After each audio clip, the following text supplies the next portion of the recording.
Miren a mi alrededor. A simple vista, cualquier persona pensaría que estoy en Europa. Una ciudad con avenidas anchas, llenas de árboles, edificios de estilo francés, cafés por todos lados. Seguramente tiene que ser Europa. Bueno, no. De hecho, estoy bastante lejos de Europa. Estoy del otro lado del mundo, en Buenos Aires, la capital de Argentina. Una de las ciudades más interesantes y diferentes de América Latina. Hasta se ganó el apodo La París de Sudamérica. Pero, ¿cómo llegó a convertirse en una ciudad tan especial? ¿Por qué tiene un estilo tan europeo? Todo eso y mucho más vas a aprender en este video.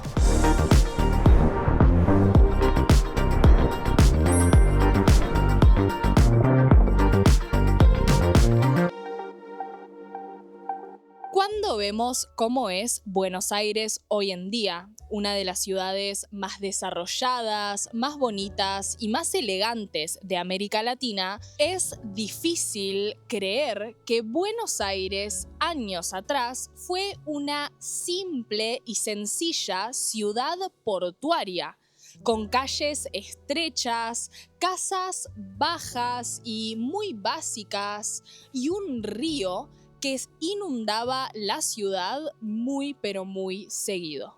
Un cambio como el que tuvo la ciudad de Buenos Aires no es algo común, ni tampoco algo que pase del día a la noche. ¿Cómo pudo Buenos Aires pasar de ser una simple ciudad portuaria a una de las más desarrolladas y modernas de la región? Empecemos con un poco de contexto. Durante la época colonial, Buenos Aires primero fue parte del Virreinato del Perú. En ese momento, la capital del virreinato era Lima, por lo que Buenos Aires no era una ciudad muy importante. Era una ciudad periférica y comercialmente relegada. Pero en 1776, el Imperio Español creó un nuevo virreinato, el Virreinato del Río de la Plata, porque necesitaba tener más control sobre el sur del continente americano y prevenir posibles invasiones portuguesas desde Brasil. Estableció a Buenos Aires como la capital, y este fue realmente el momento que le dio a Buenos Aires importancia política y regional, y comenzó su transformación. El puerto de Buenos Aires se convirtió en el puerto más importante del continente. El comercio hizo que Buenos Aires ganara todavía más importancia. Y aunque todavía era una ciudad colonial y más bien pequeña, sentó las bases para que se convirtiera en lo que es hoy en día.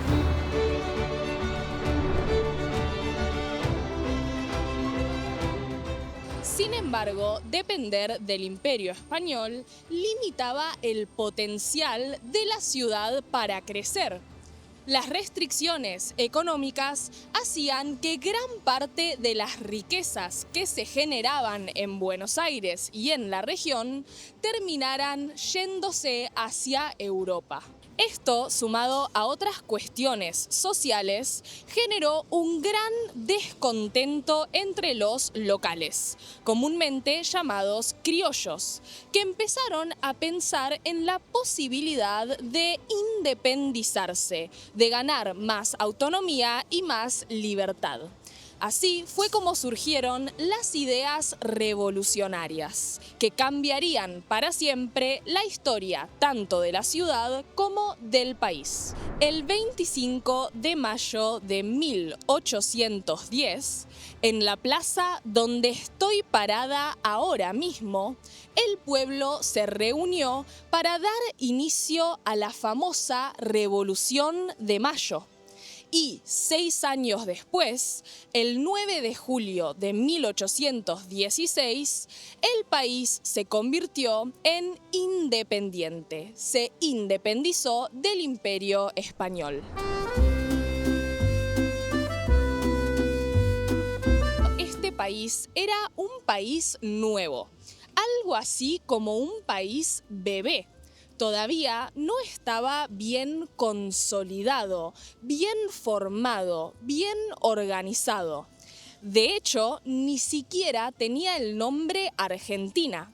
Se llamaba Provincias Unidas del Río de la Plata. Y aunque Buenos Aires tenía un rol central, todavía no había una capital oficialmente reconocida.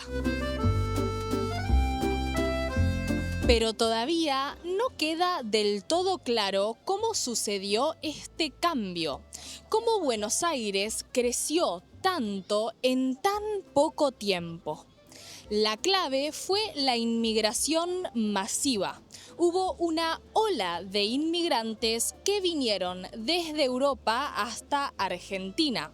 Se calcula que entre los años 1865 y 1920 llegaron más de 6 millones de inmigrantes al país. ¿Y cómo llegaron? Bueno, la gran mayoría de los inmigrantes llegó en este puerto, el puerto de La Boca, que se convirtió en la puerta de entrada al país. Durante esa época y principalmente durante la Primera Guerra Mundial, muchos europeos estaban pasando situaciones de crisis económicas y sociales en sus países. Y por eso decidieron emigrar, decidieron irse a otro lugar en búsqueda de un futuro mejor.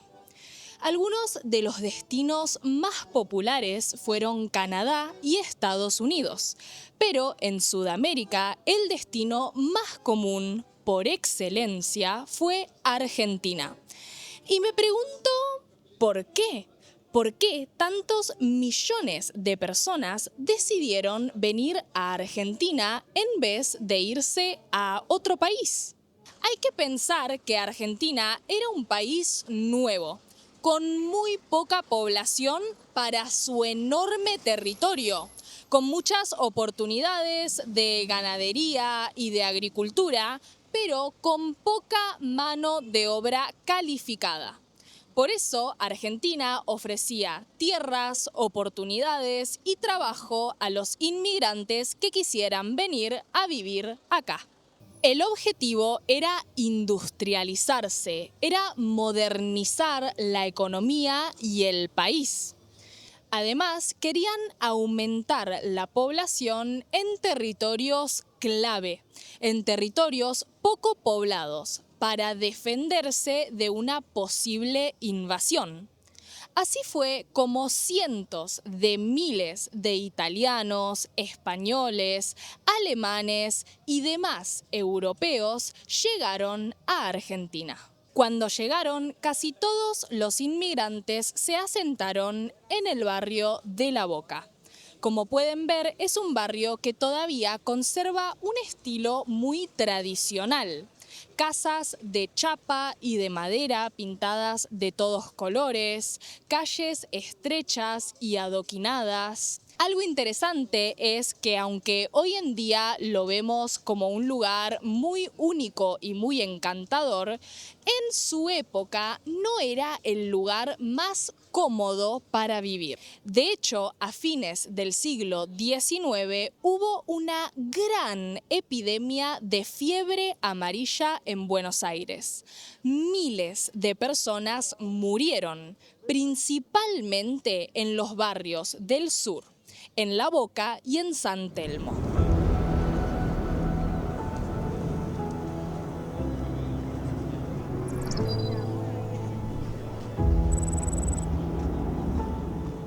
Por eso, las personas que tuvieron la oportunidad Generalmente las familias más adineradas, más ricas, se fueron del sur, escaparon del sur y de la epidemia y se mudaron al norte de Buenos Aires, a zonas más altas y menos pobladas. Así dieron origen a dos nuevos barrios, Recoleta y Palermo, que tendrían un estilo completamente diferente a los barrios del sur.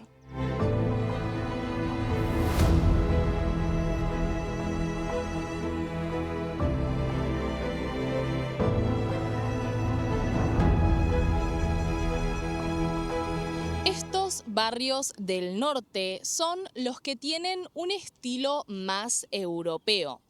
Calles arboladas, avenidas anchas, edificios de estilo francés, parques súper bonitos y muy bien planeados y mantenidos.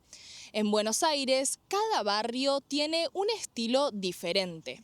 De hecho, si te interesa ver más, podés ir a la web de Dreaming Spanish, donde tengo una serie explorando cada barrio de la ciudad. Realmente es una serie muy interesante, así que si querés conocer más de Buenos Aires, te la recomiendo. O si querés ver cómo es Argentina más allá de su capital, podés ver mi serie de vlogs explorando el norte del país. O si querés ver más del mundo, tranquilo, te tengo cubierto, porque en la web de Dreaming Spanish vas a encontrar mis vlogs de viaje por todo el mundo. Así que ya sabes, si querés aprender español de la forma más divertida, con los videos más interesantes, profesores de muchos países diferentes, todo lo que tenés que hacer es ir a nuestra web, dreamingspanish.com. Y siempre en español comprensible. Siguiendo con el tema de Buenos Aires, la epidemia hizo que la gente se desplazara hacia nuevas zonas y con ese desplazamiento creó la necesidad de pensar cómo se organizaba y cómo se conectaba la ciudad. Hizo que se crearan avenidas, parques, plazas, básicamente dio origen a la infraestructura pública moderna.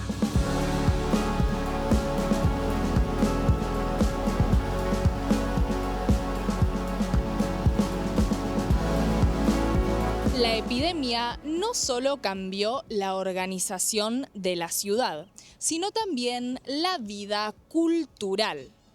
En el norte, los barrios como Palermo y Recoleta se volvieron centros de cultura, recreación y comercio, mientras que los barrios del sur quedaron más ligados o relacionados al trabajo en el puerto.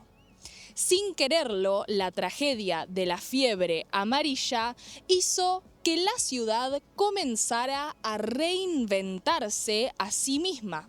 Comenzó un gran proceso de transformación.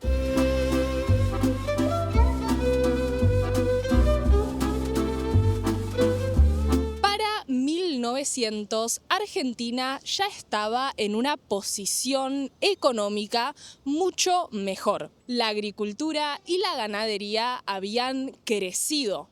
Buenos Aires tenía uno de los puertos más importantes para el comercio mundial. En general, el país estaba en una situación mucho más cómoda. Y por eso la mirada de los políticos y de la élite de las familias más importantes de Argentina y de Buenos Aires se fue a otro lado, se posó en otro aspecto: el planeamiento urbano. Su objetivo era reformar y hacer crecer a Buenos Aires, convertirla en una ciudad mucho más elegante, mucho más ordenada y mucho más europea.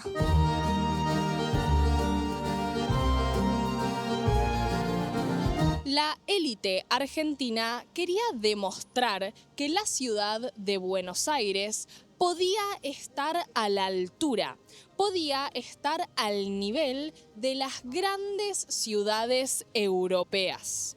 Pero, ¿cómo lo hicieron? Tomaron como inspiración a una potencia mundial, a Francia.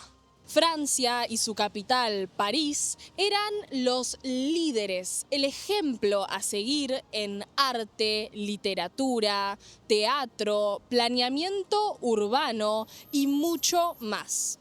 Por eso el objetivo era claro. Argentina y particularmente Buenos Aires tenía que convertirse en una ciudad francesa. Tenía que ser la París de Sudamérica.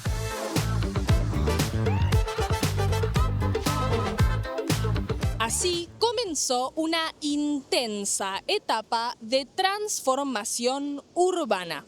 Se construyeron edificios públicos, palacios, mansiones y monumentos de estilo francés, con las típicas fachadas ornamentadas, muy decoradas, con cúpulas de mármol y de bronce.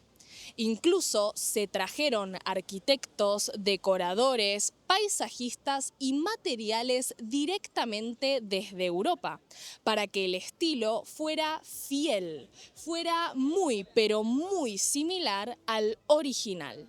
Pero el cambio no solo fue estético, también fue social. En Buenos Aires se multiplicaron los teatros, los bares, los cafés, los clubes y las sociedades literarias. El día a día en la ciudad cambió mucho. La gente iba al teatro, asistía a las óperas, estudiaba francés y tenía una vida muy, pero muy parecida a la vida en ciudades europeas como en París. Todo esto convirtió a Buenos Aires en la ciudad más europea de América Latina y le dio el apodo de la París de Sudamérica. Entonces, ¿es Buenos Aires realmente una ciudad europea? ¿Es la París de Sudamérica? En parte, sí. Es verdad que tiene arquitectura y algunos aspectos de la cultura que son muy europeos, pero además tiene su propia esencia. Buenos Aires tiene su personalidad, el caos, el tango, las juntadas con los amigos hasta las 3 de la mañana, la pasión por el fútbol y mucho más. Para mí, Buenos Aires no es la París de Sudamérica, es simplemente Buenos Aires y es única y especial en sí misma. ¿Y vos, alguna vez la visitaste? ¿Te gustaría visitarla? Te leo en los comentarios. Muchas gracias por ver este video y nos vemos en el próximo. ¡Chau, chau!